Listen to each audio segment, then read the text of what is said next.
Salam dostlar.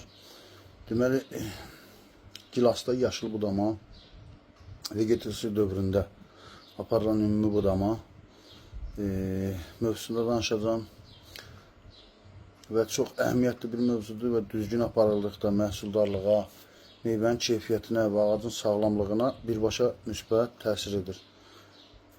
Bu gün isə yaşıl budamanın əsas əhəmiyyətlərini izah edəcəm və harda yaşıl budama olar, harda olmaz məsələlərinə toxunacağım. Yaşıl budama ümumiyyətlə hava və işıq şəraitinin yaxşılaşdırılması məqsədi ilə sıx budaqlar seyrəldilmək üçün aparılır və tacın mərkəzinə, yəni ağacın sətrinin mərkəzinə günəş işığı daha yaxşı daxil olması məqsədi ilə aparılır.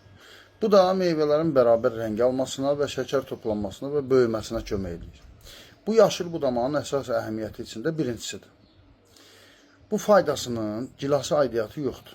Çünki gilas söhbəti əsasən iyulun ortalarında və yaxud da iyulun axırında bitir. Deməli, gilasda yaşıl budama meyvələrin bərabər rəng almasına, daha böyük kalibr əldə etməsinə xidmət edə bilməz. Nəzərə alaq ki, yaşıl budama adətən iyundan sonra başlayır. Ona görə ümumiyyətlə gilasa aidiyyatı yoxdur. Meyvədən sonra aparılan yaşıl budama hava axınının artmasına və bilavasitə göbələk xəstəlikləri riskinin azalmasına gətirib çıxardır, deyirik. Hansı göbələklərin, məsələn, kokomikos kimi, manolyoz kimi göbələklərin bağda yaşıl budama aparıldıqda ki, bu gilasda baş verən göbələklərdir də, bu göbələklərin inkişafının qarşısını alır.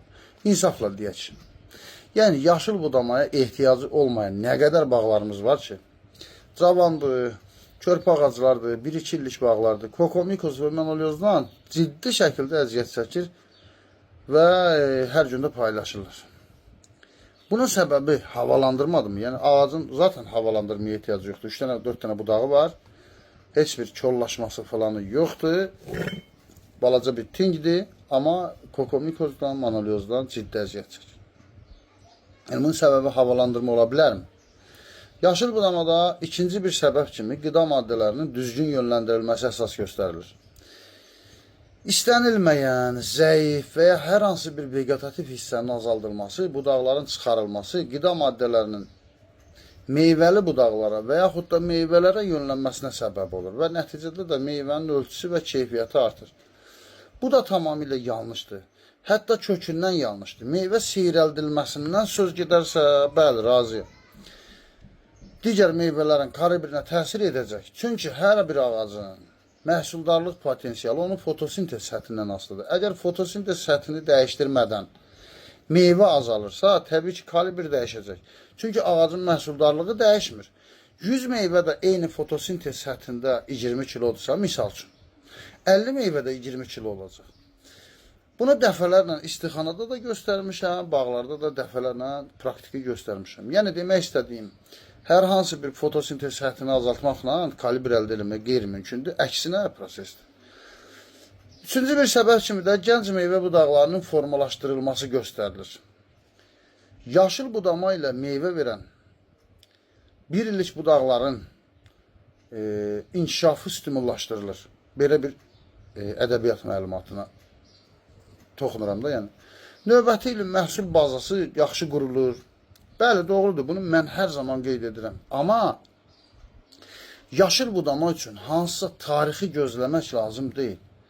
İlkin yazda barmaqla rahat qopacaq yaşda olan budaqlar, yəni yeni şivləri barmaqla da qoparmaq lazımdır. Yəni 5-10 sm olduqda hansı budaqlardan söhbət gedir? Hansı ki, indi bu dəqiqə yaşıl budamaya gedirik. İyul, avqust ayında yaşıl budamada kəsilir. İç budaqlar və yaxud içə meyilli budaqlar və s. Bunu 5-10 sm olanda barmaqla qopartmaq hansı bir şəkildə baxsan məntiqlidir. Amma digər halda heç bir məntiq yoxdur. Bu daha doğru addımdır. Çatdırmaq mümkündürsə, yəni işin həmin vaxtı yığımla təxminən üst-üstə düşən vaxt olur və s. Belə də, yəni elə sortlar var ki, yığımla üst-üstə düşmür ümumiyyətlə. O halda budama təşkil olunmağı daha məntiqlidir.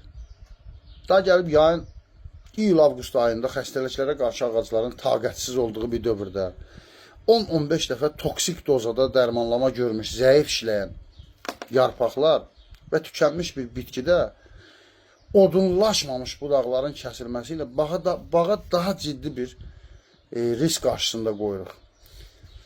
Xüsusilə